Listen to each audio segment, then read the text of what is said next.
பழிக்கு பழி வாங்கும் விதத்தில் 3 ரவுடிகளை ஒரு கும்பல் கொலை செய்ய முயன்றிருக்கிறது. பட்டப்பகலில் அரங்கேறிய இந்த சம்பவம் பலரையும் அதிர்ச்சியில் உறைய வைத்திருக்கிறது. என்ன நடந்தது?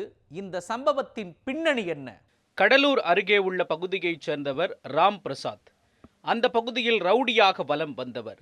கடந்த 2016ஆம் ஆண்டு முள்ளோடை பகுதியில் உள்ள ஒரு பாரில் ஏற்பட்ட தகராறில் ராம் பிரசாத் கொடூரமாக கொலை செய்யப்பட்டார். அவரை கொலை செய்ததாக கடலூர் வண்டிப்பாளையத்தைச் சேர்ந்த அருள், சுந்தர், பாலகிருஷ்ணன் ஆகிய 3 பேர் கைது செய்யப்பட்டனர். இந்த வழக்கு தற்பொழுது புதுச்சேரி நீதிமன்றத்தில் நடைபெற்று வருகிறது. இந்த வழக்கில் ஆஜராவதற்காக புதுச்சேரி நீதிமன்றத்திற்கு அருள், சுந்தர், பாலகிருஷ்ணன் ஆகியோர் வந்து கொண்டிருந்தனர்.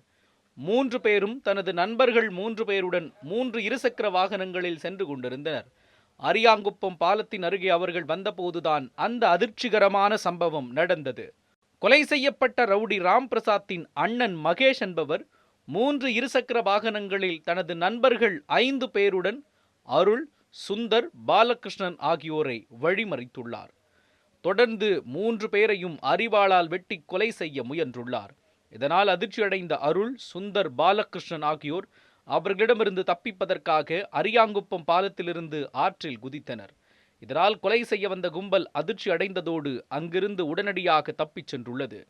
தகவல் அறிந்து வந்த அரியாங்குப்பம் காவல் நிலைய போலீசார் காயமடைந்த அருள், சுந்தர், பாலகிருஷ்ணன் ஆகியோரை மீட்டு சிகிச்சைக்காக அரசு மருத்துவமனையில் சேர்த்தனர். இவர்களை கொலை செய்ய முயற்சி செய்து தப்பிய மகேஷ் உள்ளிட்ட 5 பேர் மீது வழக்கு பதிவு செய்து தேடி வருகின்றனர். சினிமா காட்சிகளைப் போல பட்டப்பகலில் 2 ரவுடி கும்பலுக்கு இடையே நடந்த இந்த சம்பவம் அப்பகுதியில் பரபரப்பை ஏற்படுத்தியுள்ளது. காமராஜ், நியூஸ் 7 தமிழ், பாண்டிச்சேரி.